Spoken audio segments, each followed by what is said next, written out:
Members of the Council, ladies and gentlemen, will you please be upstanding for Her Worshipful, the Mayor of Chorley, Councillor Julia Berry.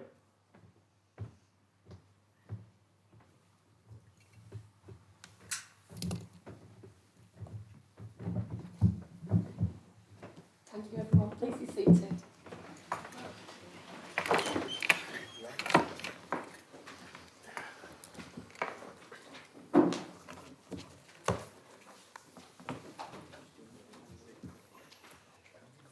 Okay, well, welcome everybody.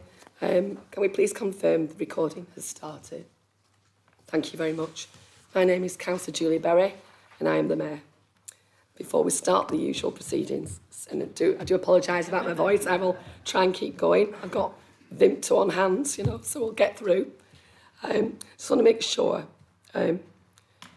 sorry, I'm not right there, everything's up and running, isn't it, right? Before we start the usual proceedings, I'm sure you will all have been saddened to only just yesterday to learn of the death of former councillor Mick Muncaster, who represented Firely, Claytonley Woods, West and Cuerden. I'd like to confirm that we will observe a minute's silence. If you could all stand, please. Thank you.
Thank you. You may be seated. Thanks very much. I'm sure group leaders may wish to say a few words. Councillor Bradley. Absolutely, respectfully so. Yeah. Thank you, Councillor Collins. Thank you very much, Madam Mayor, and thank you, Alistair. I think rather sadly, again, that it's almost becoming item one on the agenda of almost every meeting that rather sadly one of our ex-councillors passes away. Mick was my ward fellow councillor when we both represented Clayton West. And for those who knew him, he was a different character to many people. There are many things Mick loved, and he would tell you many times the thing he loved. One of those being red wine. I think, as most people know, he was a connoisseur of red wine. The other was visiting his brother in the United States, and he used to go there on a regular basis, and family meant a lot to him, and I refer to how family meant something to him as a result of being a councillor. He also loved quizzing. He was in quiz teams, and Councillor Walker reminded me tonight that so successful was his quiz team that they were actually banned from every pub in Chorley and Bamber Bridge because of their success. And when we used to have a sort of internal quiz within the Conservative Party, anybody who came second was the winner, because it was usual that you scored 75, 76, they get 98, and they contest the other 2 points. But the other thing that really came about for him was actually a while ago, with one of the issues that he put out on social media, he was contacted by a young lady who was his daughter, and they'd not seen each other for almost 30 years. And that was one of his greatest pride and joy, to make contact with her again. But I think the other thing that was unique about Mick is that, all the rest of us might hold surgeries. Mick had 2 surgeries. One was the lay-in, and the other one was the woodsman. And you'd be amazed at how much work he actually got by being there at lunchtime. So that was Mick. He was a character, and he was one that just, I think, almost you describe him as a little bit of a lovable rogue. And he'll be sadly missed. And we do, on behalf of the Conservative group, send our condolences to Trish and to the rest of the family. And sad again. Thank you. Thank you, Madam Mayor. Thank you, Councillor Collins. Councillor Bradley. Thank you, Madam Mayor, and similarly echo from the Labour Group our shock, I think, on Sunday evening when we got the news through about Mick's passing. He was a character, as Councillor Cullens has said. Mick, Madam Mayor, was very much one of those councillors who wouldn't stand up in the chamber and say, I want this, I need that, I want the other. He'd sidle up to whoever it was he wanted something doing, have a conversation, tell you a joke, and then get what he wanted that way by, you know, the quiet, soft touch means of operating. He was very chatty, as you well know, Madam Mayor. Many of the time I spent between you two in the members' room listening to you, pontificating on the world and everything in it, and you know, chatting to anybody and everybody. And it is with sadness that we notice passing.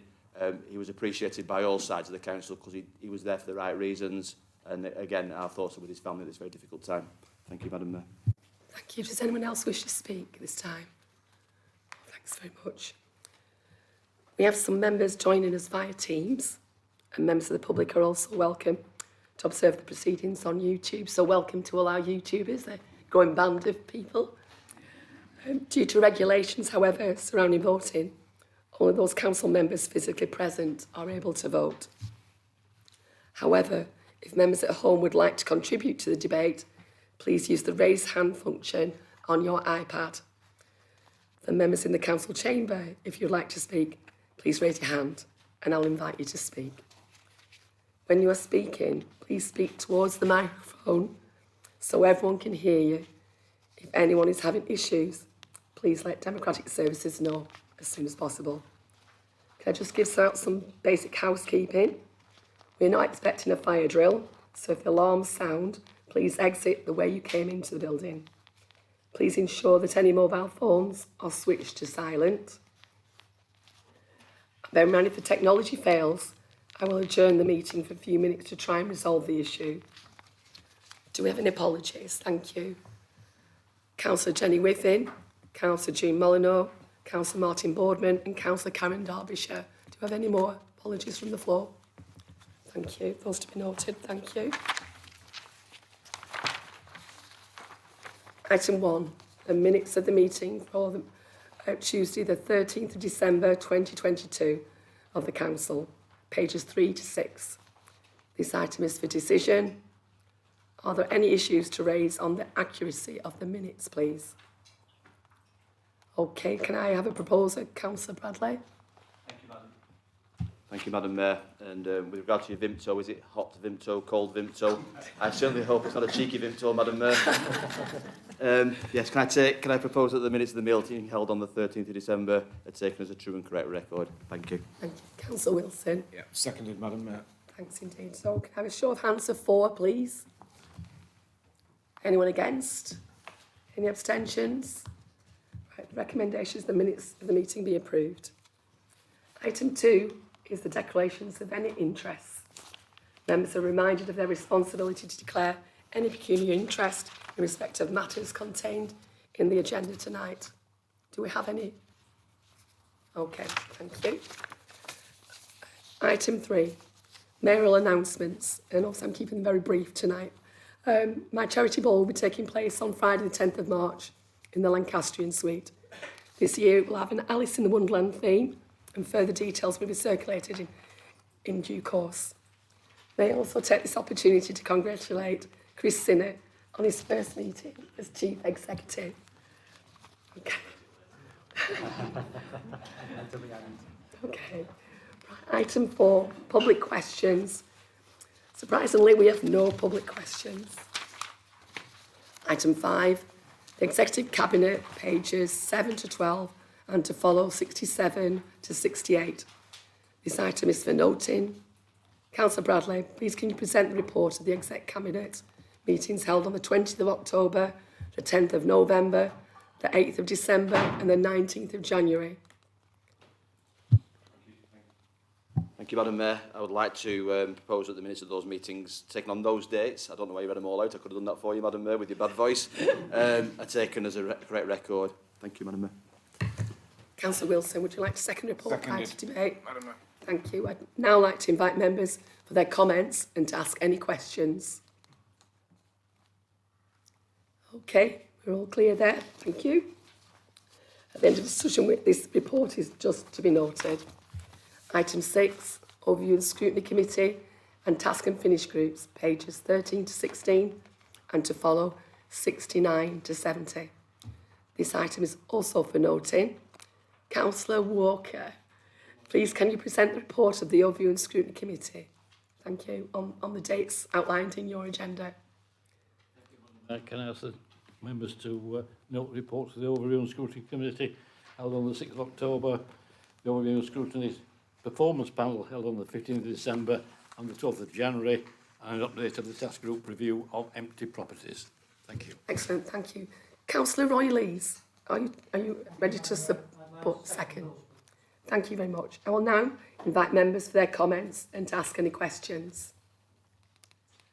Well, I hope we're going to liven up tonight. It's been very, very shy. Right, so we're now at the end of lack of discussion. Please can we note the report? Thank you. Item 7, Governance Committee, pages 17 to 20 and to follow 71 to 72. This item is also for noting. Councillor Platt, please can you present the report of the Governance Committee meetings held on the 23rd of November and the 18th of January. Thank you. Thank you, Madam Mayor. I'm just asking Council to note those reports mentioned by the Mayor. And I wonder if I just have one word about the meeting. I feel unhappy to have to draw Council's attentions to the contents of this meeting, particularly the report, which has now been put on the agenda at item 14. And I'm very grateful to the leader to do that. And that he was listening to the governance meeting and others, particularly to the proposal that I made, seconded by Sam, as Chair of Governance, which was sadly voted against by all of the members present. I was disappointed and frankly shocked that they were choosing to hide this valuable experience from you all. And would, as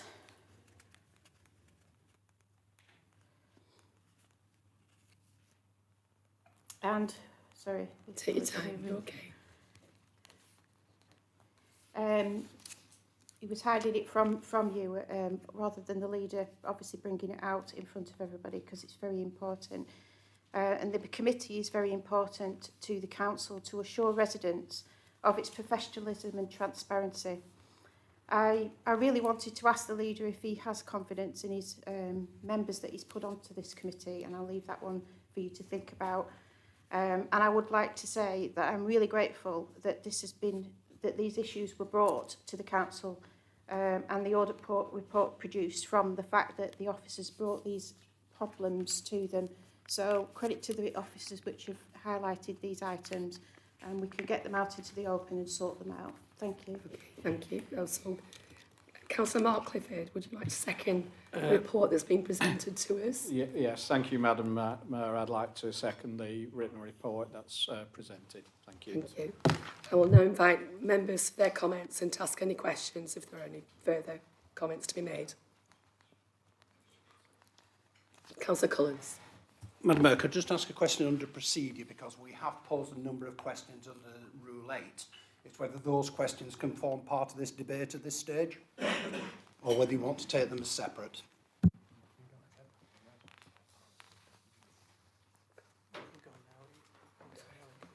can go either. You can go now or later, but it can just form part of the debate under agenda item 14. Yeah, it can be form part of the debate later on, but if you wish to raise issues now, that's fine. But could I bring Councillor Bradley in? Well, it's no secret, Madam Mayor, I'm happy to respond to Councillor Cullen's questions in detail in writing in due course. Not at this meeting, because obviously there's a debate to be had, a discussion to be had. So I think after that, I'd ask you if you want a written response to all those questions. So if you want to take them later, the questions are appended, I think, to the report we're considering later. So we'll do a proper response, you know, forthwith. I don't think they need to be picked up on this item. I'm a bit concerned by Councillor Platt's comments, Madam Mayor, Okay. because, you know, I have every confidence in her running an open committee, and I have every confidence in all members of the Governance Committee having a full and frank and open discussion. So I'm a bit concerned about the comments, but which is why it's been brought as an item to this council meeting, which is the most immediate point where everybody can have a point of view on it, and why Councillor Cullen's questions have been added as an appendix to the report. So happy for Councillor Collins to do what he wants to do. Okay, thanks very much for making that clear. Thanks very much, Councillor Bradley. Councillor, I'll just respond to that. Okay. I was concerned, I was very concerned, the fact that members wanted to keep it from full council. And what I'm saying is, I'm really pleased that you brought it to council. So it's a compliment for you, but unfortunately it was not a good day for members' decisions, I thought. well, thanks for sharing your opinion. Thank you very much. Yeah. I think that's a matter for that committee. Chaired by Councillor Platt, and how she runs her committees up to her. It's nothing to do with this. This is a separate option. That is a function of the council, and how you run that is up to you. Absolutely. Thank you. Right, is there any more? Councillor Collins, come in, please. Thank you. Yeah, thank you very much, Madam Mayor. I think just in responding to the actual report that went, and I'm very conscious that it appeared as part 2, and we have to be extremely... It has to Sorry. stop. Just No, sorry, the clarification original about that. report to governance. Sorry, the report to governance. And very conscious we have to be a little bit careful over things that are said this evening. But I think by the very nature that we have to raise an issue of that report on that governance committee. I think, if anybody knows, one of my roles in county is I'm the lead member for cultural services. And part of that takes me to libraries, and I've visited over 50 of them. One of the things I do at every library I go to, I look at the genre of the actual books that people are reading. And I just think that if there was one on the shelf that had potential of being some possible fraud, breaches of data, systematic business failures, possible law breaking in regards to electricity and safety, more cover-ups than Jean Le Carré manual, and the issuing of questionable invoices, that I would definitely say it would be fiction, except it's not, members of council. This is a report that went before the audit and governance. I think it's one of those, and could I just say, Madam Mayor, thank you very much, and also to the leader for bringing this forward for this discussion, and you, Madam Mayor, for the late changes to the agenda, and also a big thank you to the audit committee. Sorry, a big thank you to the audit team for the work they actually carried out. As I say, I think we have to be very careful of what we say this evening. There are a number of issues that this report throws up, and I think it's very difficult of why it appeared under section 2. Because one of the questions I first of all asked is, why was that report given to the members of South Ribble Council with Chorley information before it became before our own audit? That's one question. Yeah, I think... Yeah. Are we doing all the questions now, Councillor Collins? Because if we are, then happy to do it. But I think we're going into a totally different world than what the intention of doing the report later on was. Because all we're going to do is repeat Well, it that's twice. why I asked for the clarity of where you want to take this information. I'm quite happy to raise it later, whichever you think is the right way. I suggest you better do it later. You know, anecdotally, I could comment really about what goes on at County Hall. I'm a seasoned member of the Audit, Risk and Governance Committee there, and we always have our under the line concerns and discussions around audit. You know, but we've got transparency this evening, so let's move forward and be confident that actually we're doing the right thing here. No need to be making out that the ability to discuss things in the following process. So let's move on. Unless there's any other councillor wishing to speak on this item. Right. Like I said, we are noting the report presented, and it's quite important, not the conversations had since, but the report that has been presented. Thank you. Item 8, Lancashire 2050 Framework, pages 21 to 44. This item is for decision. Councillor Bradley, please can you present this item? Thank you, Madam Mayor. Members before Christmas will have been aware of the publicity, and we're actually provided with a copy. You all in your pigeonholes had a copy of Lancashire 2050, which I'm sure you appreciated over Christmas, to sit there and read and digest and look at all the lovely pictures of Lancashire. Lancashire 2050, Madam Mayor, as you'll be well aware, is the culmination of a period of work between all the councils in Lancashire, which is a first in itself, that everybody has worked on it, worked with it, and is still working on it and with it, to try and agree some of the things that we do agree on in Lancashire, and perhaps not to dwell on the things we don't disagree on. Lancashire has a proud history of dwelling on the things we don't agree on, which isn't helpful for anything. And therefore, this is a body of work that spells out the aspirations, the ambitions, the issues, the problems, and perhaps the solutions to some of those for all of Lancashire. And that isn't just my own view, this council's view, other leaders' views, that is all of our views, because after many meetings, many sessions and workshops and goodness knows what, we actually have something that everybody agrees are the problems, the things we will try and do together, and some of the answers and how we're going to build that framework to work together in the future. The one thing that's missing, Madam Mayor, for me is a devolution deal from the government, which we can't dictate. And in the past, Lancashire has sat there waiting for the government to talk to us, and waited, and waited, and waited a bit longer, and waited a bit longer still. This is a statement of what Lancashire will try and do now with its own resources. Obviously, we would like the government to talk to Lancashire and do a devolution deal like Manchester has, like Liverpool has, like other areas of the country have. We're not in the first tranche of any current proposals. Indeed, if there are any current proposals, Madam Mayor, because the government policy on this is a little bit wayward at times. It's not seems to be a priority for this current administration as it was for previous administrations, but we'll wait and see what happens. Because in my view, Madam Mayor, there should be more devolution from Westminster to the regions.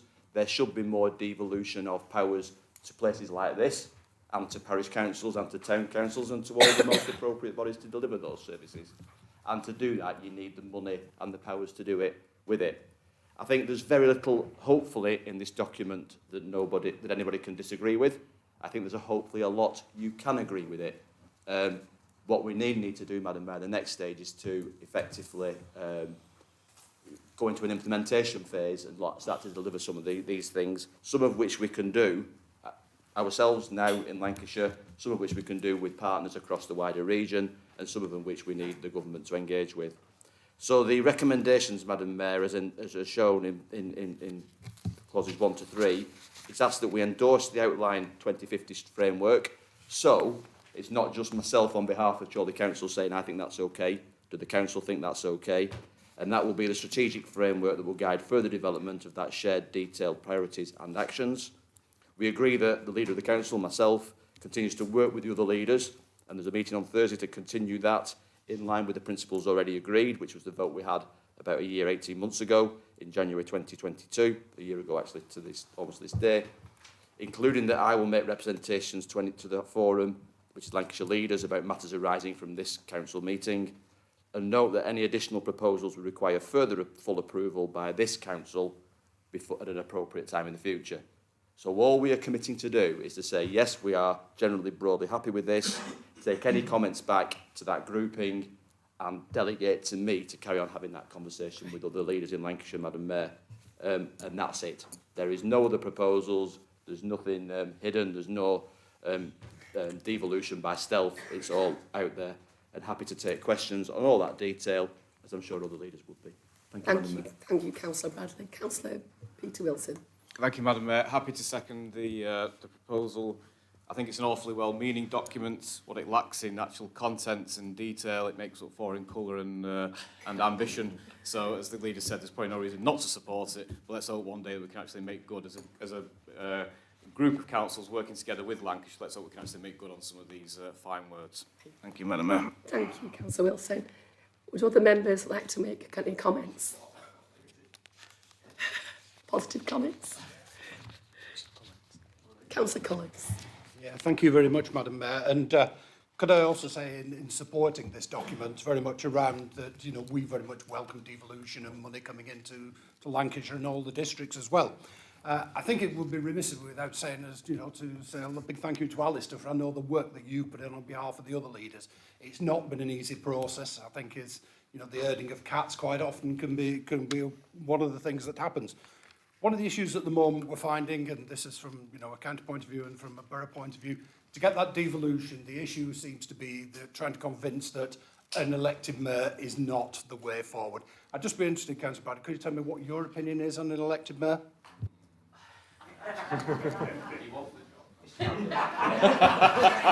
Madam Mayor's looking pained, so I'll just say something anyway, Madam Mayor, because you can't shout me down with no voice. a bit like many things, you know, we're always quizzed on the doorstep sometimes by residents, aren't we, about things that are personal points of view. And I think this is very much a personal point of view. My view on behalf of this council has been we should rule nothing out and nothing in. So, you know, who would be an elected mayor for Lancashire? Who could represent the entire county? I'll pose that rhetorical question. It's very hard. Lancashire's a very diverse county. Some of the people who want to do it possibly maybe aren't the best suited, in my own humble opinion. What does a mayor give you that not having a mayor wouldn't give you? And therefore, that's the question for me, is if there is money that comes from government and powers that come by having a mayor, but then also, if you look at how mayors operate around the country, there are lots of different mayoral models with different influence. And we see it ourselves. I think there's a difference between Manchester and Liverpool about how much influence the mayor has. And that's sometimes a consequence of the constituent authorities. So, rule nothing in and rule nothing out. Pragmatism, as you're well aware, Councillor Cullen, sometimes to be pragmatic. If that's a demand, well, what are we getting for that? I think naturally, no politician ever wants to see somebody else sitting above them or, you know, taking their sovereignty away, because where does that leave Chorley Council, to be quite honest?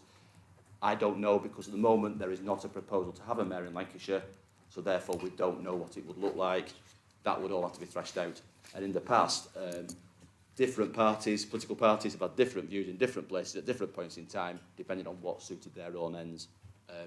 We could spend hours in a pub discussing this, and I think it'd be far more useful than sitting in this council chamber discussing potential rhetorical questions. Okay, thank you. Councillor Riggett, wish to speak. Thank you, Madam Mayor. I'm not going to go anywhere near mayoral questions, Alistair, so you can be reassured. I know all I do. No, in all seriousness, I was going to endorse Councillor Cullen's comments about how Alistair, as the leader of the council, has conducted himself on behalf of the council, having seen this from the other side. But I think we should also extend those comments to the officers, because those conversations have been difficult at times, and some councils have always been in the centre, willing to lead on policy development, lead difficult conversations. That has been political leaders, like the leader of this council. Even Councillor Wilson almost said warm words there, which is in a year and a half, I think we feel like we've moved the dial a little bit. Also, our officers... I know, I'll take that all day, actually. I'll take that all day. But I think we should just recognise the fact that a number of officers, past and present, and the more the council engages in those conversations, the better the outcome for the residents of Chorley. Well said, thank you. Anyone else wish to speak? Okay, let's go to the vote then, thank you. Can I have a show of hands for 4? Anyone against? No abstentions? Excellent, thank you.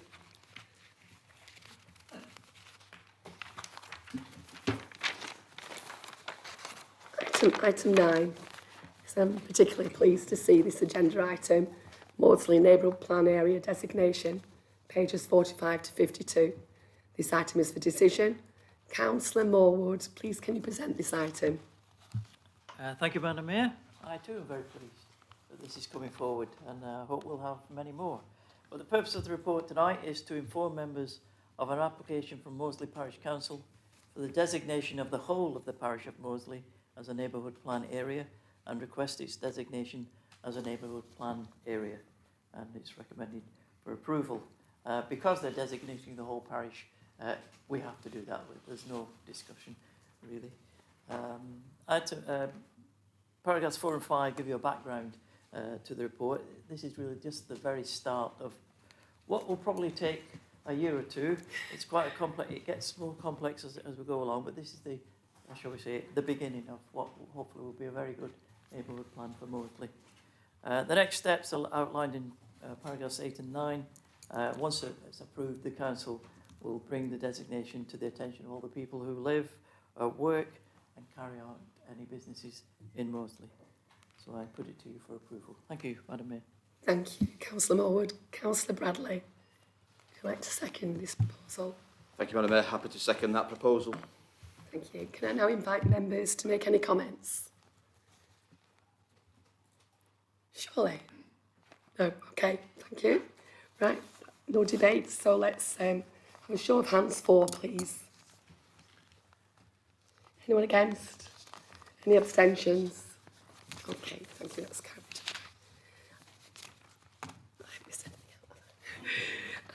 Item 10, policy review, discretionary housing payment policy, pages 53 to 64. This item is for decision. Councillor Peter Wilson, please can you present this item?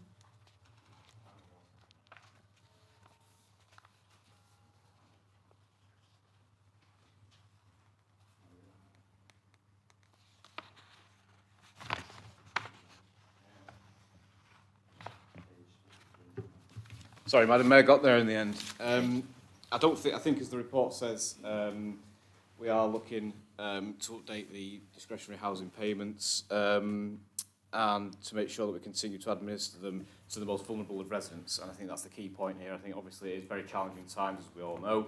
That's sort of statements of the obvious. We know that the discretionary payments are important because obviously it does try and help target the money where it's most needed. And as the report just, briefly outlines there on the reasons for changes, perhaps, Madam Mayor, on paragraphs 9, 10, 11 and 12, that again, the idea is to helpfully mitigate the impact on our residents who are in need of these payments. And therefore, Madam Mayor, I presume that these are going to be supported by the council, because I think the common sense dictates that we do this and make sure we get the help where it's most needed. Thank you, Madam Mayor. Thank you indeed. Could I invite members to make any more comments? Oh, sorry, I do apologise. Councillor Bradley.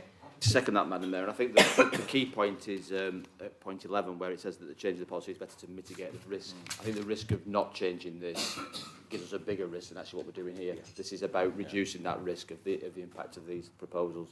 Thank you, Madam Mayor. Okay, right. So prematurely, we're back on it now. Can I invite members to make any comments? Okay. So we've got the recommendations at paragraphs 3 and 4. Can I see a show of hands, please? 4. Any against? Any abstentions? Thank you. Questions 11. Item 11, sorry. Questions asked under Council Procedure Rule 8. Okay. A number of questions were received from Councillor Alan Cullens, and he has agreed that they could be considered on the urgent item and are included within the report.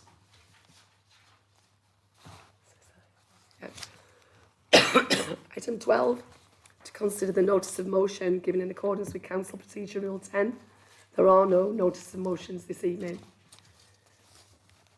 Item 13, any urgent business previously agreed with the Mayor.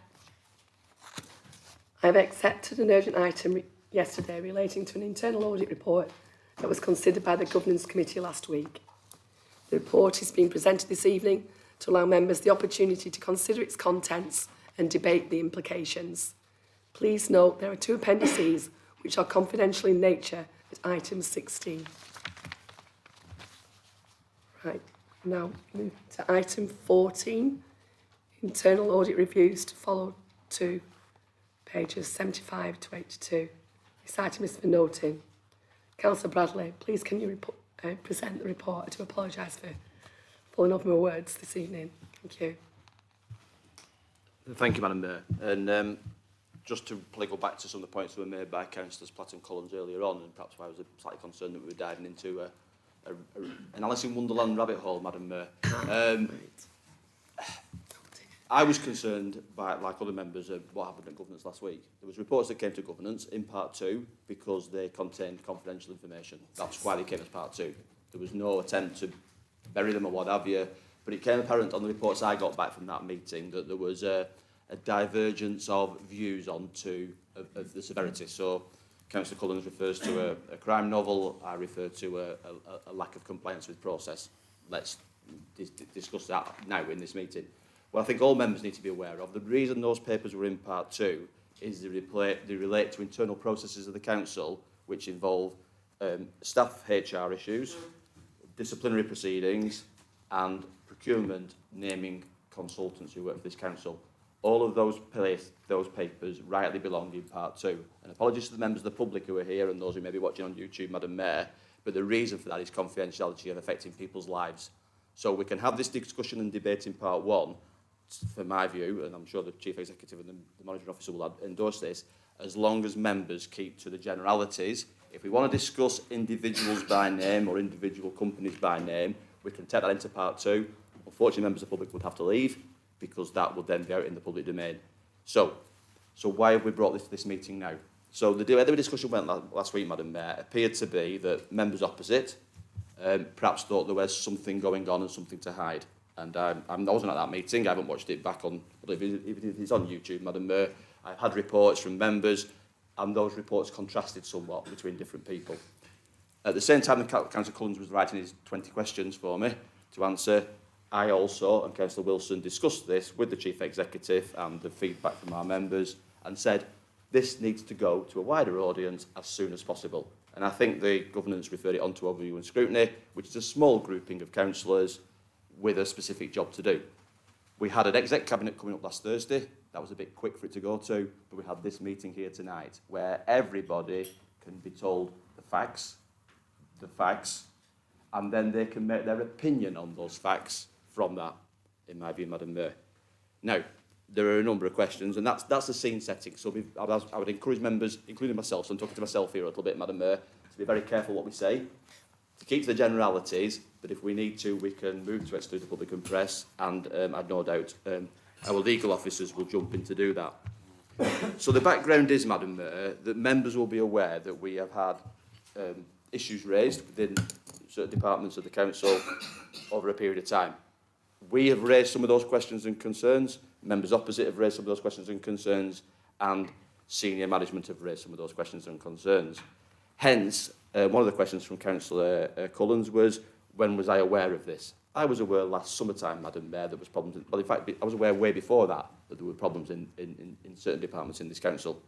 As part of that, the Chief Executive highlighted to me summertime last year, July, August time last year, that he wanted to investigate further and, well, you know, to let me know that was happening.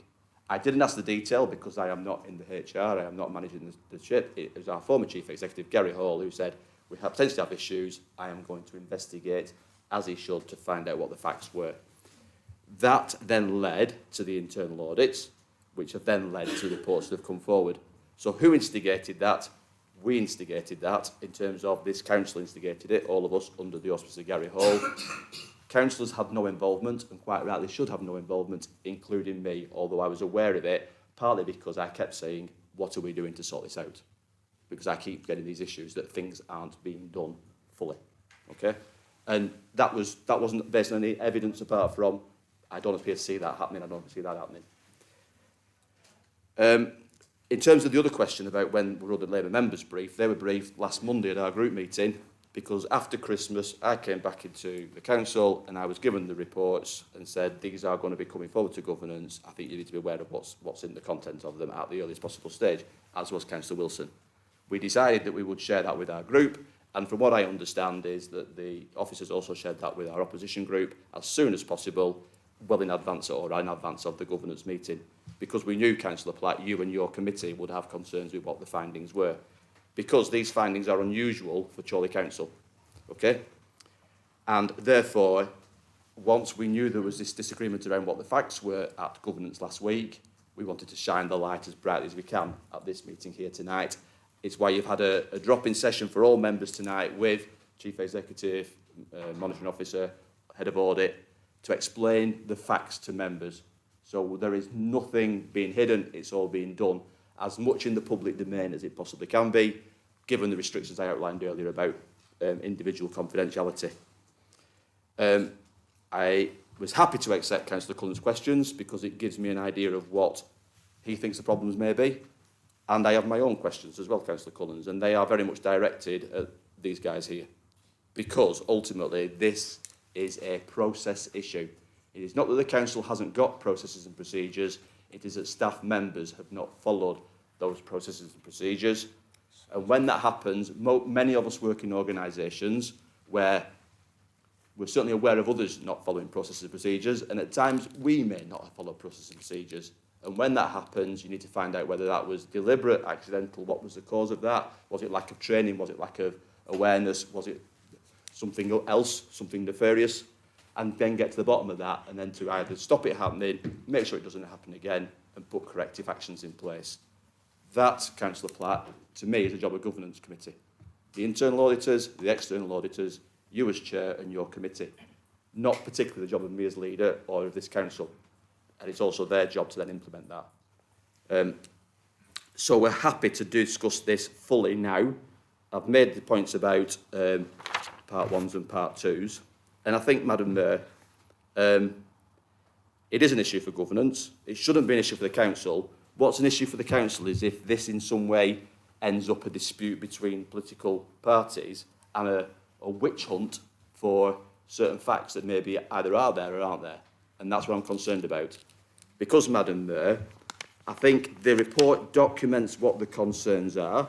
The audit reports attached certainly do, in detail, and list a host of actions that need to be taken. Because we are very concerned as an administration about that this has been allowed to happen. And I have my own views, Madam Mayor, about why that is. I think being very busy is one of them.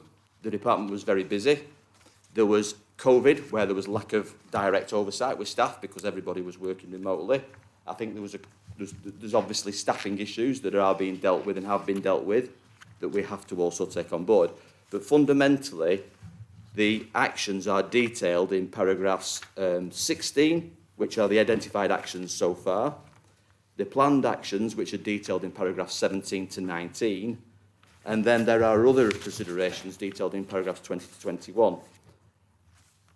On initial providing with the report, whilst we are concerned with the content of the non-following of process by certain officers and the impact that had, I can't see any direct harm to this council in the first instance.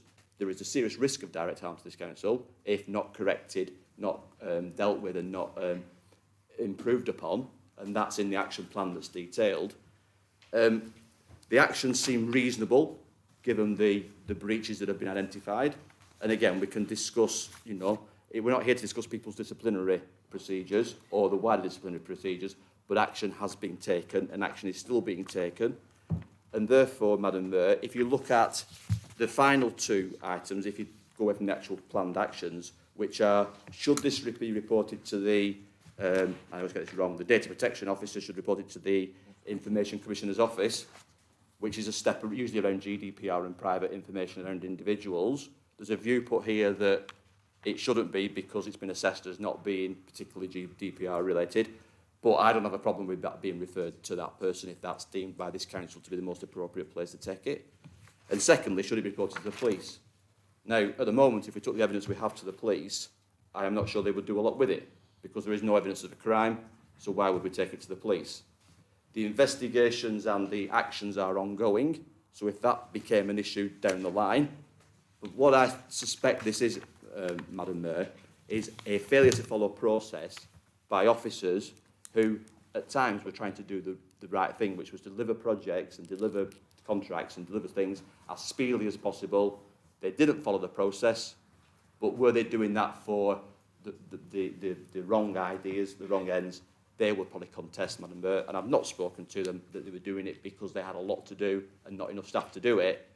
That is a failure for all of us, but we all know, those of us who sit on the working group, that staff is a problem in that area. Lots of projects on at one time ends up with people having a lot to do and cutting corners effectively, but that has not to be allowed to happen in the future and shouldn't have happened in the past. And we're quite happy to endorse that, providing that's done in a positive manner and not a witch hunt either against individuals, members of staff, and it's done properly through the new chief exec, because a month ago we sat here, or 2 months ago we sat here lauding our former chief exec as the perfect chief executive that we all thought he was, but he has failed to deal with that fully. That's been passed on to his successor. Perhaps that's for the better, because a new broom will come in and sweep things clean, and we need to make sure that happens. So happy to do it, happy to endorse it, happy to take questions on it in whatever way we can, but an appeal, Madam Mayor, is to keep it civil, realise that people are in the best reasons, and we are not here to manage day-to-day staffing matters and to involve ourselves in HR. That is the job of officers, but we have to be very clear about what this council expects, which is the highest possible standards at all times. Thank you, Madam Mayor.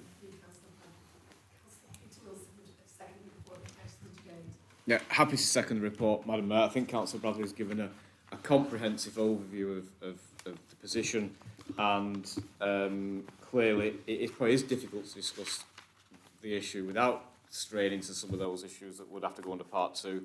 So I do appreciate that this is a, you know, it is difficult. It also makes it sometimes difficult to give a full answer in the same respect. So perhaps if the opposition do want to get into that conversation, we need to consider that element of where we draw the line very carefully. That's the only thing I'll just reiterate from what Councillor Bradley has said. In addition to that, the only thing again, just perhaps Councillor Bradley said it, but not in a direct way, which is that this was raised as an issue.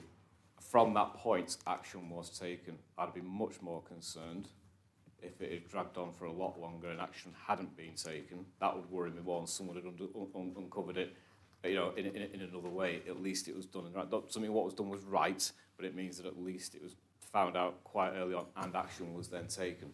So at least that then allows us to make sure that we don't make those whether they're mistakes or whether it's just learning. We can do things in the past to stop it happening even sooner. Like I say, I'm glad that we did pick it up when we did, and I'm glad that work was started when it did as well. We are in a position where, to an extent, this issue is actually, in terms of dealing with the problem, being addressed. It's where you learn and what you do in the future. That's also very important, and I hope that will come out of the discussion as well. I just bring Councillor Bradley back in, please. Thank you. Councillor Cullen's provided a list of 20 questions which are in the report attached. We're happy to answer those fully, because some of them I could answer, some of them I couldn't answer. I would just go straight to officers and say, what happened there, what happened there.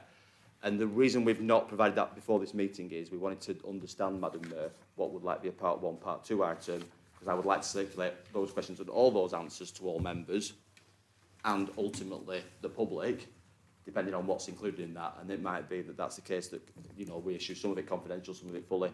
I don't know till we have that discussion and understand your expectations and requirements and other members' expectations and requirements, because I would like to be as frank as possible and full as possible in the responses. Thank you very much. Can I now invite members for their comments and to ask any questions? Councillor Cullen. Thank you very much, Madam Mayor, and thank you, Councillor Bradley, for your comprehensive response. I think, and apologies that the information, the conversation I had earlier, it was only due to a misunderstanding by myself and the Chief Executive this afternoon under which part of the agenda it was actually going to be dealt with. So my apologies for that. Fully agree that, you know, we understand the difference in part 1 and part 2. And within all our questions, we tried to phrase it that we're not looking to any individual. That's an HR issue, and as a qualified HR professional, I fully understand, you know, what we can and cannot say. But there are certain things that do give me concern. I think, Councillor Bradley, you said that we were brief. The answer is no, we weren't. Because the first I was aware of it when I found out that this item was on the agenda of the Audit Committee of South Ribble Borough Council. And in that report, it actually talks about people who work for Chorley and the systems within Chorley. So I had that question, and I'd like to know the answer to that one, is why were they able to discuss in South Ribble before the opposition, and the purpose of opposition is to hold to account the administration, that we were not made aware of this.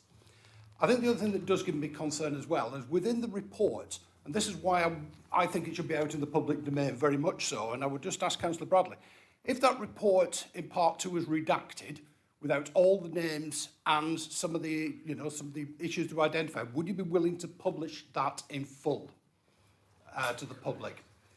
Equally as well, the other thing that does give me a great deal of concern, there are items within that report that from the Audit Committee that they cannot say that the law has not been broken, whether that be by way of procurement, whether that be by way of the health and safety certificates for gas and electric.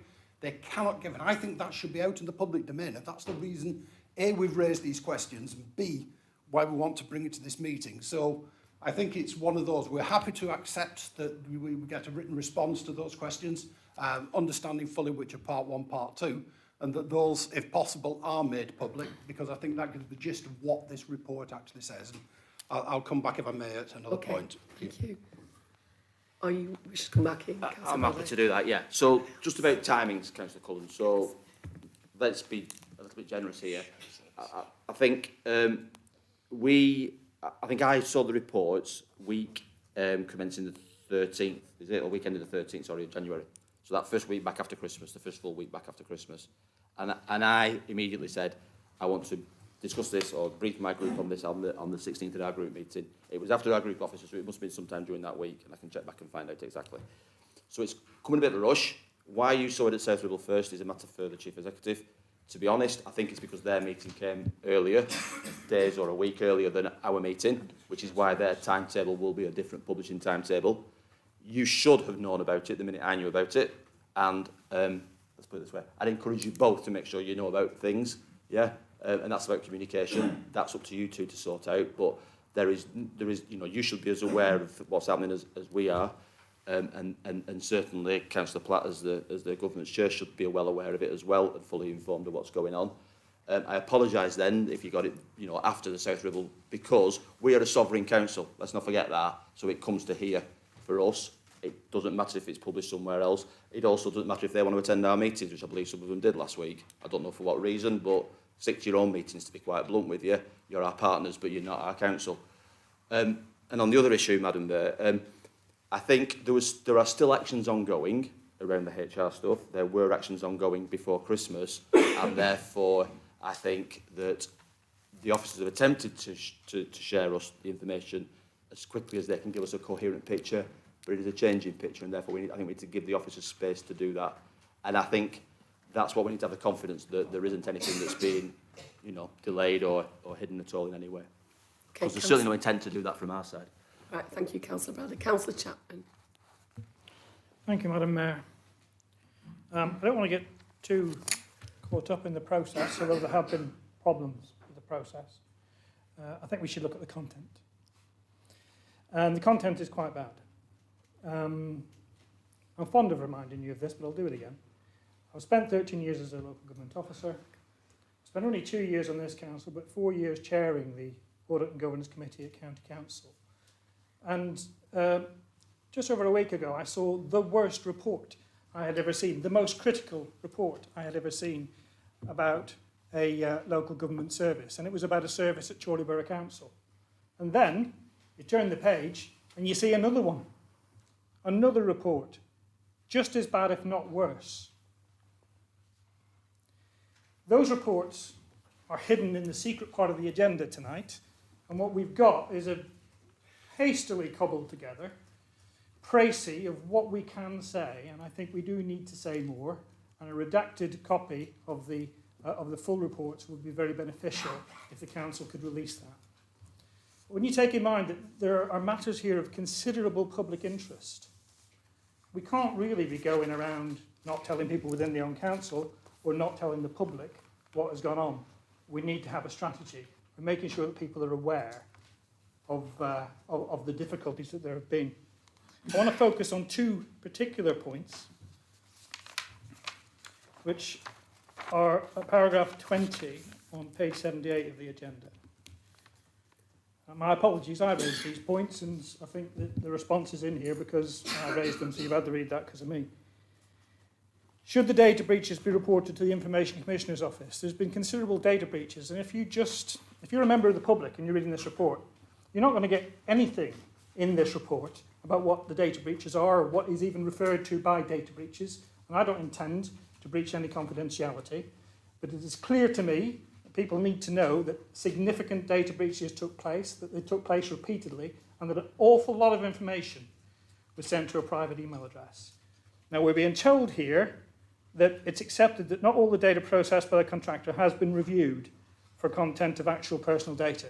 In other words, we've not actually looked at it all. But we feel it's a low risk. We feel it's a low risk that it might be personal information or that it might be sensitive data where reporting to the ICO would have been undertaken. And that feels to me to be a very weak response to say, we've not really looked at it all, but we think it's a low risk. I think we either need to look at it all or take what I think is the safer policy, and which the council leader has indicated he might be open to tonight, which is to say, we'll just refer ourselves, like people do, to the Information Commissioner and say, this is what's happened. If you're interested, we can tell you more. I would also recommend that with regard to the involvement of the police. The paragraph on this in the public report says, fraud has not been investigated, there is no evidence of dishonesty. Well, fraud has not been investigated. So it's not surprising there is no evidence of dishonesty because there's been no investigation about fraud. And it does say later, but hasn't been reported, and it should be noted that the contractor didn't win tenders undertaken after accessing the data. But of course, it is not dependent for a fraud to be successful for there to be an offence is committed. There is such a thing as a criminal attempt. And to me, it is not really down to the officers of the council to assess the rights and wrongs of police investigations and of prosecutions. And it would make more sense for the police to tell us that they weren't interested than for us to say to the public, the police won't be interested. Overall, because, as the leader said, he's been aware of this for some time. I know the actual audit reports themselves have been produced in December, but this issue has been bubbling on for a long period of time. And yet, I found out about it, and the Chair of Governance and the Leader of the Opposition find out about it when, or even just before, the agenda comes out for the Governance Committee. And that's not appropriate. It's not appropriate that it seems in this report that we seem to be bending over backwards to say that nobody who's not paid by Chorley Borough Council can ever have a look at what's gone on. Okay, we can't be giving that impression. We need to be doing the opposite and making sure that there is independent, properly independent review of what's gone on. And that's why I suggest that those two authorities should be involved. But let's be clear about the content here. This is the council where they failed to meet the legal obligations to do and record the basic gas and electric safety checks. Okay?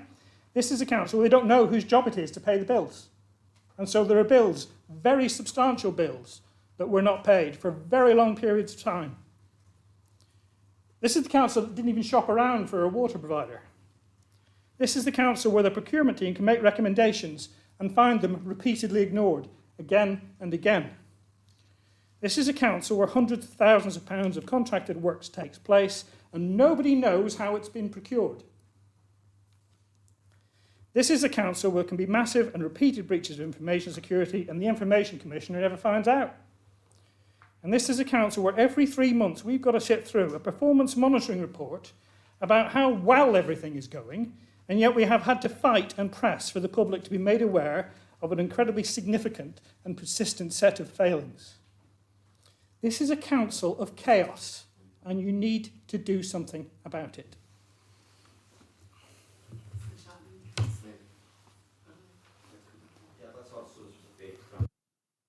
By Councillor Chapman, who seemed to run out of steam towards the end there. We're not saying we won't refer it to the Commissioner, the Information Commissioner. We can do if you want us to, by all means. That's a matter for I would argue, for governance, but I'm happy to support governance in doing that. That's the Governance Committee's job, number one, in my view. The second thing is about the police. If you, the Governance Committee, wish to report it to the police, fine. I suspect you may get done for wasting police time, because there is no evidence of anything criminal taking place. So there are suppositions here, Councillor Chapman, that this therefore happened, therefore that must have happened. The fact that you are going to go and say, well, nobody benefited from the crime, I think the police, first of all, would look for motive. I'm not the legal expert that you are or Councillor Wilson is, but I suspect they'd say who's benefiting here from this crime. There may be a crime. We don't know. We'd have to do the investigation. Is that what we're saying should happen? The problem with issuing a redacted report is if it points to an individual who can identify themselves or can be identified, we will fall foul of HR law, and Councillor Collins can tell you about that. So I'm fine. The whole point is we want to share as much information as we can in the safest way for this council, because to basically breach another process and the compliance with another process to answer questions on another one is frankly, incorrect. So I think we need to be very careful. The low risk item you make about the low risk, about GDPR, is we aren't dealing with a breach of our council tax records and lots of residents' home numbers and phone numbers, etc. That would be a major data breach, which many councils experience at many points, many companies do. There are high street banks who have had that kind of data breach. What we're talking about is project information from this council being sent to somebody's home laptop or home computer. That is a data breach, and we have to pick that up and deal with that. But in terms of low risk, it's assessed as low risk because it's probably a load of drawings about a building or bills of quantities about a building. It is not information about you, me, or anybody else in this borough. So let's be very clear about that, that we can identify at the moment. If you think there is a reason we should suspect that there's been a breach of other records, by all means, please let us know. So let's keep it within, you know, what's really it. And this idea that you have never seen a report of failures in compliance and controls in all your experience, I think you'd be very lucky and led a charmed life, Councillor Chapman, because I see them in my job daily in utility companies, councils, government departments. I'm sure Councillor Wilson will know that from Westminster, that this sort of thing happens on a daily basis. We have to, yeah, the Home Secretary sending emails out of her own phone to whoever it may be is one thing. Yeah, that talk about data breaches. There are processes to go through that identify the risk to this council, the risk to us as councillors, but let's not turn a crisis or a drama into a crisis. Let's just keep it in perspective. It went to governance because that's the right place for it to go. The reason it's come here is because governance appear to take different views of the facts. And I will ensure, or we will ensure, that the officers establish the facts and not the conjecture. And I'm happy to do that, Madam Mayor. Thank you, Councillor Bradley. Councillor Brigitte. Thank you, Madam Mayor. Excuse me, I'm just going to read from my notes to ensure I speak. Sorry, within the boundaries of what we agreed. I've got questions in a couple of areas. If I could do them in two parts, that might help the answers. Did the Leader of the Council seek advice from the Director of Governance on how this report could be brought into Part 1 with the necessary redactions? Honestly, no, Madam Mayor. No, Madam Mayor. Because, for the very reason I just pointed out, that we believe that whatever report you bring will either be so redacted you can't make sense of it, or will point to certain individuals. A point of order, Madam Mayor. Councillor Walker, before Christmas, we had a scrutiny meeting where I think we actually discussed some of the implications of these reports at that meeting in Part 2 papers then. So we made an attempt at that point to share information with the opposition about regarding this, because I was on the question panel, the Owens Youth Scrutiny panel, regarding, I was probably outside my footprint, Madam Mayor, at the time, and I apologise for the breach of procedures. But again, in an attempt to make members of Overview Scrutiny aware of the implications and the facts, I told them what I was aware of in terms of difficulties in that department. So to say this was a complete surprise to all the members opposite is not quite right. And I think Councillor Walker was the only member of the opposition who was there. There were other members of my own group who were there, and they asked me about some of the performance issues within that directorate, and I said as much as I could at that point, Madam Mayor, of what I was aware of. I wasn't aware of these two audit reports at that point in time. What I was aware was the issues that the former chief exec had highlighted to me. So again, the idea that this is all a complete surprise, Madam Mayor, for those members who should have been in attendance or were in attendance, it wasn't a surprise. Thank you, Councillor Bradley. Councillor Riggy, you sat down. Do you have any more questions? Well, yes, I said I would have them in two parts, and I thought the answer would be very clearly yes or no, not a long justification speech. I mean, Councillor Bradley has on the floor long enough, so if he allows opposition to do some scrutiny, we might feel like we're making some progress.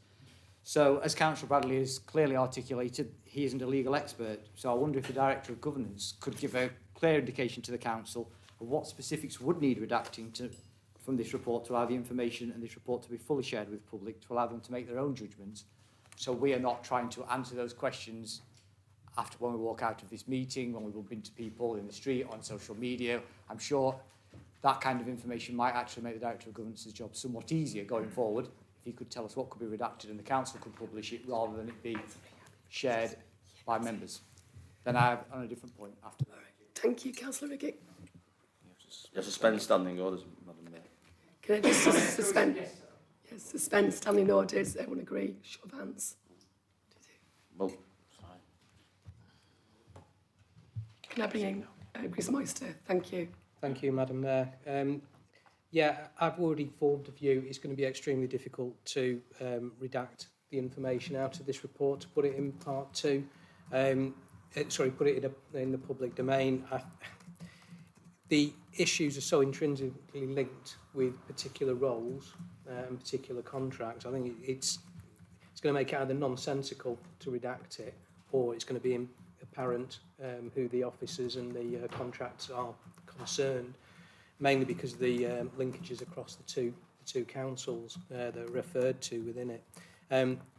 That is not me trying to make my life easier. That is not what I'm here to do. I'm quite happy to be challenged in my role, but I'm quite happy to have discussions with members about individual issues that they feel they need to put in the public domain. But I'm not entirely clear with why some of these matters need to be made public, if I'm perfectly honest. To date, I haven't heard anybody mention, for example, the management actions that are contained within the body of that report, which are actually the identified improvements to the governance framework that are required. I mean, they are contained within the report that Councillor Bradley's presented, and there's additional actions that have been proposed to be undertaken in order to address any issues that have been highlighted in the report.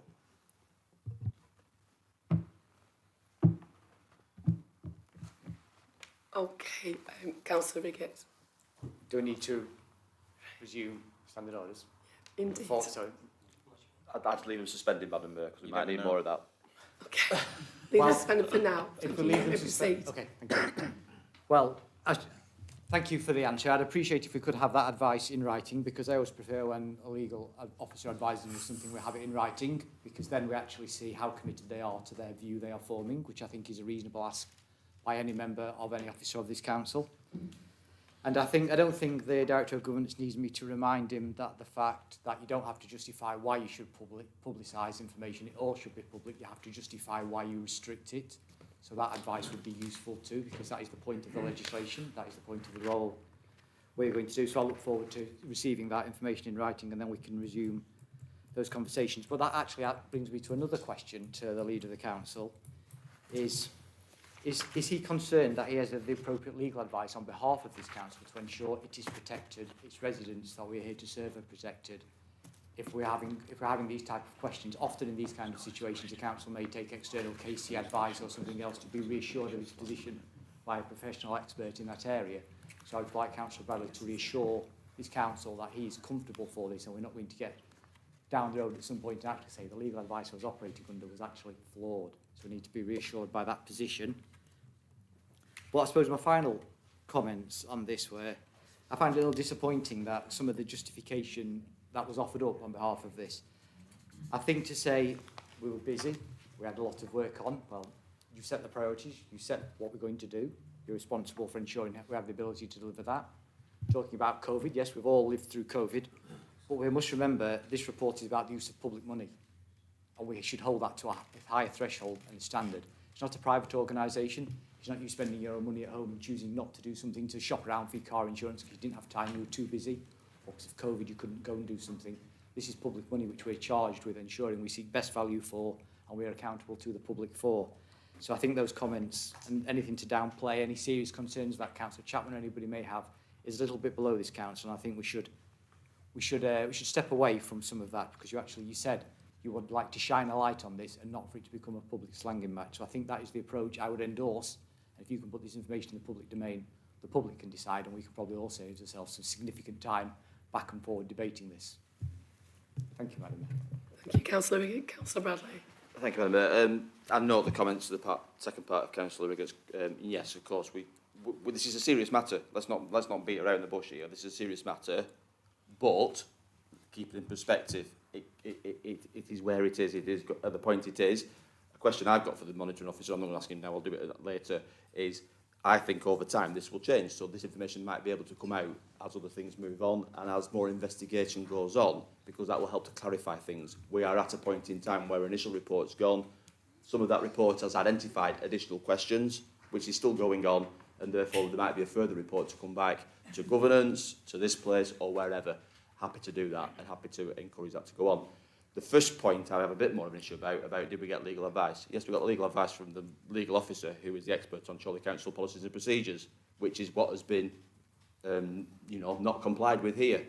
But there is no actual problem with those policies and procedures. The problem is that individuals in the organisation have not followed those. Now, all of us who have managed staff, managed companies, what have you, know that you have to do checks and what have you to make sure that's happening. Without talking about the individuals, some of those people have a senior enough level to be doing that work, and that was their job to do that. Now, if the people doing the job to do the checking aren't doing the checking, at what point do you pick it up? You pick it up through internal audits and through concerns being raised. one of Councillor Collins' questions is about non-disclosure agreements. We specifically don't tie people into non-disclosure agreements to stop whistleblowing. We want whistleblowing. We want to know what's going wrong. We want to know what's happening that's not right. So if you tie everything down into legalities and whatever, you're going to lock it up. The person there is the person who will take the action, but also the individuals who are responsible for doing the checking on checking. If they're not doing their job, that will take a period of time to pick up. So I think we have to accept the reality of the situation. We might not like it. It falls below our high standards, and Councillor Chapman's quite right. We should be doing better. This is quite a rare occurrence for this council. In other councils, it's not a rare occurrence, but it is here. We need to make sure it doesn't happen again. We need to put the steps in place to deal with the process failures, and it was a process of the individuals within those wider procedures, because the procedures are robust enough. What we've got to do is not allow people to get away with not following those procedures and policies. If that needs greater checking, that needs greater controls, fine. But let's see what the outcomes of those are, as detailed in the report, before we have a publishing of all the facts with only half of the actual information behind them. Okay, thank you, Councillor Bradley. I have Councillor Nevitt and Councillor Collins down to speak. Is there anybody else wishing to speak on this item tonight? Right, Councillor Nevitt. Yeah, thank you, Madam Mayor. Just a few brief points. My first one, all members of this council have a duty not to bring this council into disrepute or to bring the reputation of this council into disrepute. So I think if key officers in this council are urging caution and key members of the administration are urging caution, actually there must be merit in that caution. And I would much rather we wait and disclose details to the public later once we've realised that we've gone through all of the information properly and we've come to what should be disclosed and what shouldn't, than in the interest of full transparency actually put everything into the public domain and then realise later on actually there's some information that shouldn't have gone out there. Second to that point, as I think Councillor Bradley mentioned, I don't think there was any nefarious intent on the part of governance committee members not to take this to full council.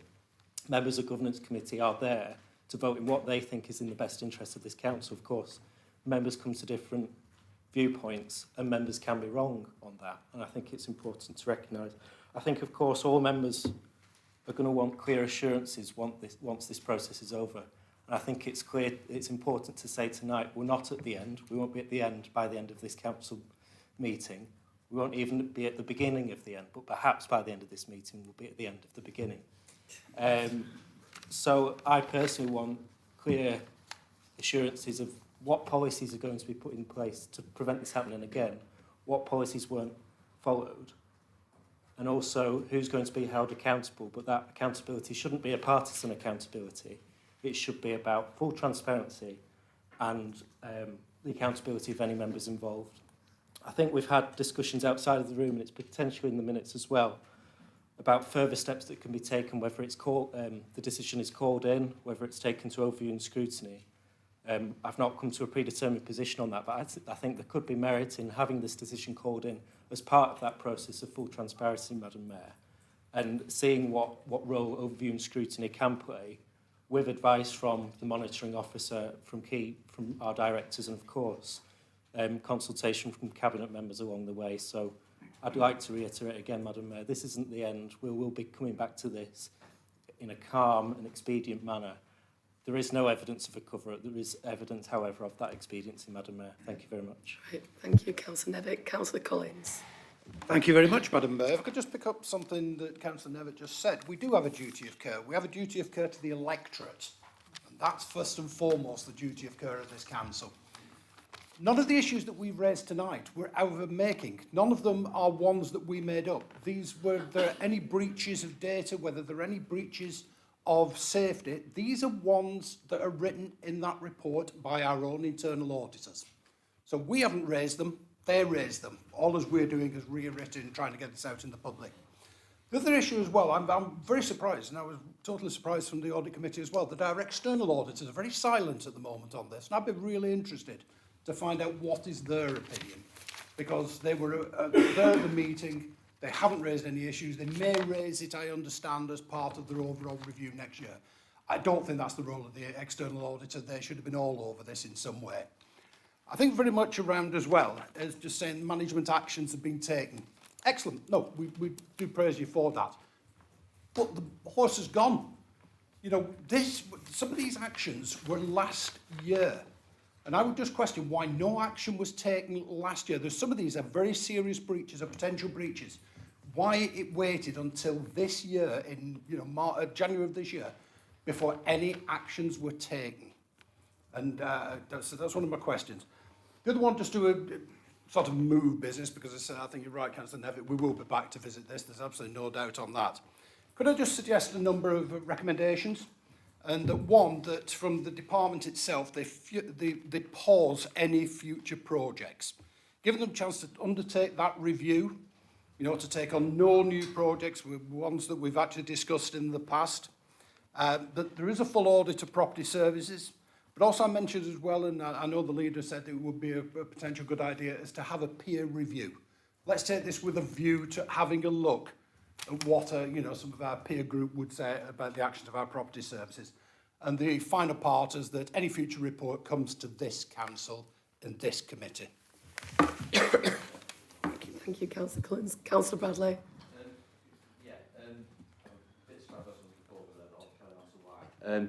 Number one, some of the officers who were involved in this are no longer with the council, number one. So I'm not quite sure what that pausing things will do. We have new people about to start in post in the next couple of months. I think Chris is about, or has just sent out, about to send out the outcome of the interviews before Christmas and the appointments that we're hoping to make in February and March. So doing a review of that service at the moment will be entirely looking into the past. I think what we're better doing is let those new people bed in, who will be people doing this work, and then do a review once they're in place and in post. So part of the solution is new people, and they will be in post February, March time, at the very latest, if not sooner. And again, I've got to be careful because the linkage is back to previous people. So yes, there are new people coming into post. So I don't think a peer review is going to be very helpful. And I also don't think we should pause what we're doing, because the procedures are in place, and that's what the audit says. It doesn't say you need new procedures. What you need to do is follow the procedures. That is a management function. The managers are there, and they will do that. The question I've got for Councillor Platt is, where is this going from the governance committee? Because that's really where it should be led by, because you're quite right about external auditors. I am surprised they've not said anything, and why their audit antennae aren't waving around. I think just referring it to overview and scrutiny is not the right thing. I think it should either be raised as a serious issue to the council, or it should be kept with governance to follow it through. You could rephrase it to overview and scrutiny when you want to know all the wider issues, but it seems to me that we're still in the investigation stage to a certain point, and therefore allow that space for that to take place. And that comes back to, I think, one of the points that Councillor Nevitt said. So I'm interested to know from Councillor Platt what the proposals are for governance, because she has the facility to call it back, as I understand, to governance in future, to revisit it, and your comments seem to echo that, Councillor Collins. So I think we just need to have some clear direction, and maybe this is too early, because this has all happened in a week and a half for most of us, that we need to have that discussion with the Chief Exec and the Monitoring Officer, etc., to decide where this is best, between all of us, where this is best kept. And with the outcome is to keep it as public as possible, to make it as public as possible, to reassure residents that we are doing things for their best interest. But I come back to the point. This is not that council policies and procedures were flawed. It was not that there was a deliberate aim to do this. It was about people did not follow and do their jobs as they should have. And therefore, that's the breach. And what we need to do is make sure that doesn't allow it to happen again.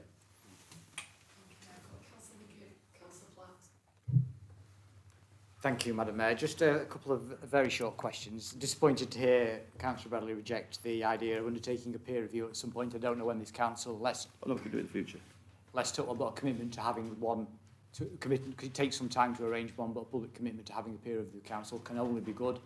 I serve in another council where that's happened, and it's brought out loads of opportunities for development and growth, and it's something we should always embrace, and having a new chief executive gives that opportunity. So a commitment to that would actually, I think, be good.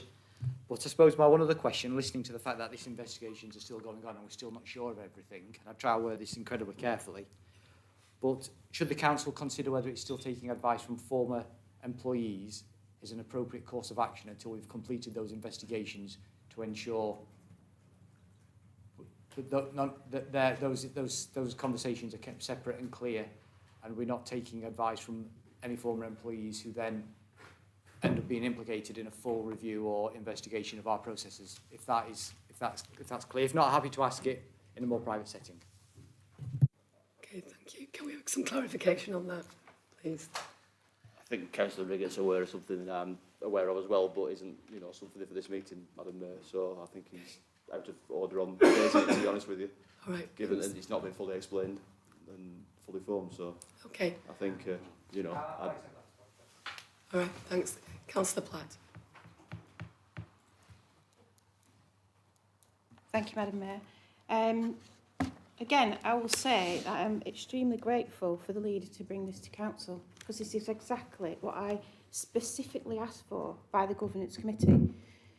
Now, on the report that you've got that we're just doing right now, item 4, it says to not present this report to full council. This was rejected because it would not support the objective of ensuring the issues are understood by all councillors. This is exactly what I wanted. And again, thank you, Alistair. But if I present that to governance and we appear to have a divide of who supports it and who doesn't support it, then the Governance Committee appears to be slightly political. And I need assurances from you that that will not happen again, or if it did at all, because they just didn't know that how important this was to council. This is appreciating how important it is, item 4 here, but it wasn't appreciated at Governance Committee. Oh, sorry, I've just forgotten 2 things. The items about splitting the reports, the items about reporting to ICO, the items about reporting it to the police were all raised and asked of the committee how serious they thought they were and how serious whether they should be referring them on. Officer advice obviously helped, and the advice to present it to overviewing scrutiny was because the committee decided not to show this to council.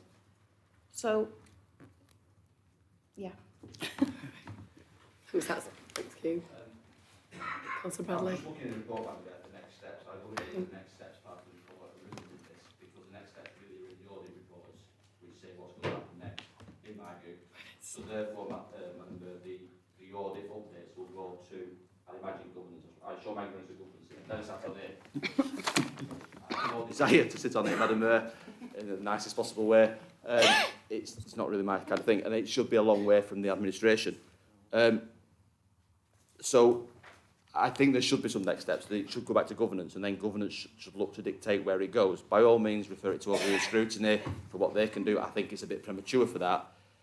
The comments about this division worries me and concerns me, just as a member of this council, because I have every confidence in our members of governance. I have confidence in your members of governance as well. They will do what they do on governance.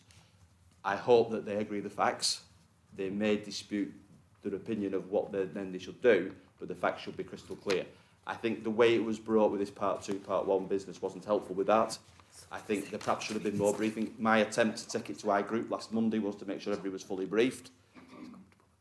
There obviously was a failure of communication from myself and Councillor Wilson to our members to explain what the issues were, because the behaviours and the reactions that were said weren't typical of our governance committee. They're normally the most boring meetings in the entire world, to be honest with you, Madam Mayor. But that's good, because that shows, yeah. So what went on, I don't know. What we need to do is to get back to that by agreeing what we need to do as the governance committee, in my view, of the council, and then, if needs be, referring it back to this full council, if there's any doubt about that. I hope we've achieved that. I look to the Chief Executive Monitoring Officer to work with yourself, Councillor Walker, whoever else who needs to be involved, and us if needs be, Councillor Clifford, who's the deputy, I believe, on that committee, to get those next steps in place that gives us all the reassurance, including Councillor Chapman, that this is being dealt with seriously, fully, and resolved once and for all. If we can get that in the next month or 2, brilliant, because that's how long I think it will take.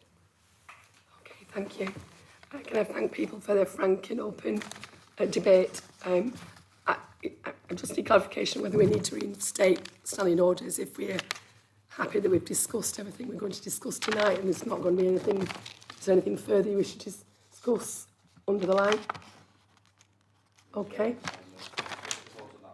Do we need to vote? The meeting's about to finish. Yeah, okay, so it was just for noting. Obviously got copious questions to deal with. Right. Question 15, we're not going to exclude public and press, as agreed. That's the end of the meeting. And thank you very much for your time and dedication this evening. Thank you.